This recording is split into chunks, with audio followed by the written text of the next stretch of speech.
All of my followers know that I don't believe in choosing a party or a side. I believe both parties intentionally divide us so that we don't hold them accountable for the work they're supposed to do on behalf of the American people. I have two questions I say that I ask every single politician if given the opportunity. The first is, whose money do you take? Because that's who you serve. Most politicians take billionaire money, private equity money, special interest money. Some don't, and those are the politicians that can have my vote. I don't care what side of the aisle they're on. I don't even care if I agree with them. The thing is that if you only take constituent money, you're going to serve the majority of your constituents or you're going to lose your job. And so even if I don't agree with you, if that's the only money you're taking, you will serve the desires of most of your constituents. You will seek middle ground, you will seek compromise, or you will lose your job. And so even if it's not what I want, if it's the majority of your constituents that do want what you're doing your job for your constituents and the American people. And so I support you.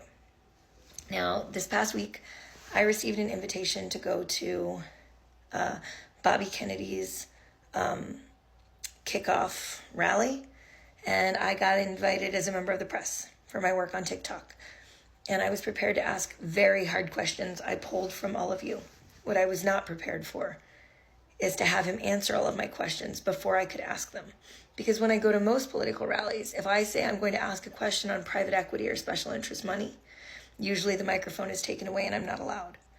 I've never heard any politician meaningfully talk about private equity and regulating it outside of Elizabeth Warren, really, and very few others. And never a presidential candidate. So when I tell you I nearly fell over when I was prepared to start screaming out hard questions from the press rows, and Mr. Kennedy came out on stage and proceeded to give a 40-minute speech on private equity's destruction of the middle class and on special interest in private equity consolidation leading to wealth inequality that has to be undone, and proposing real-world solutions. I was not prepared for that. And there is much that I don't agree with Mr. Kennedy. But he also answered, whose money do you take? And he's not taking billionaire money, and he sues a whole bunch of private equity firms through his law firm. They're not fans of him.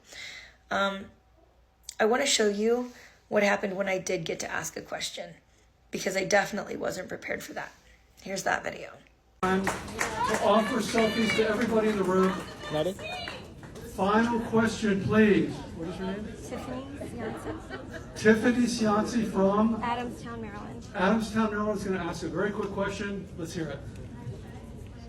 Mr. Kennedy, my name is Tiffany, and on January 30th, I was on the cover of the New York Times, and on Labor Day, I was on the cover of the New York Post, because a massive private equity firm has spent $9 million trying to shut down my small business because I was the president of a trade organization that represented small businesses they were taking over.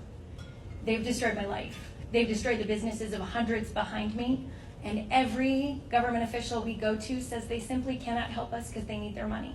Every government agency we go to says they cannot help us because they need their money.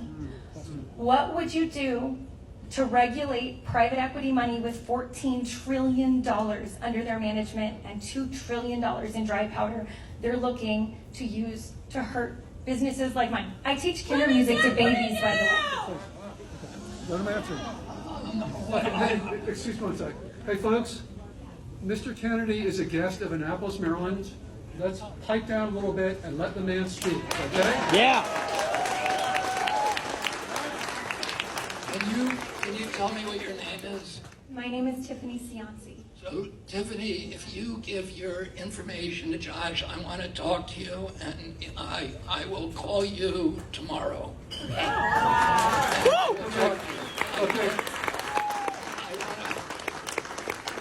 I want to find out exactly what happened to you, and I will read those articles, and what you went through is exactly what everybody in this country is going through, and you have a unique story, and I want to hear it. So if you make sure that I talk to her tomorrow, Josh. Now, in case you're wondering, yes, he did call the next day. And yes, so have many members of his team reached out to me since that day and are trying, in fact, to help me and the other small business owners all across America that are being destroyed by private equity that I'm involved with. I wasn't prepared for that either. I'm not telling anybody to vote for Bobby Kennedy. I am telling everyone to do research. And I am telling everybody that everybody should get a chance to be on the ballot. And I believe Americans need more choices. And if the two parties are trying desperately to keep people off the ballot, there's a good chance we want them there. And at the end of the day, I want politicians we can hold accountable and that actually show up for their constituents. And I want to ask hard questions. So that's what I got out of going to Robert F. Kennedy Jr.'s rally. And I'll let you know as soon as he comes out for our meeting, because he and I are supposed to have a meeting in the next few weeks. I'll follow up. If you're new here, my name is Tiffany, and we work together to fight private equity and save small businesses in our community. Don't forget to like, follow, comment, do all the things, because it's going to take every single one of us, and we are so glad you're here.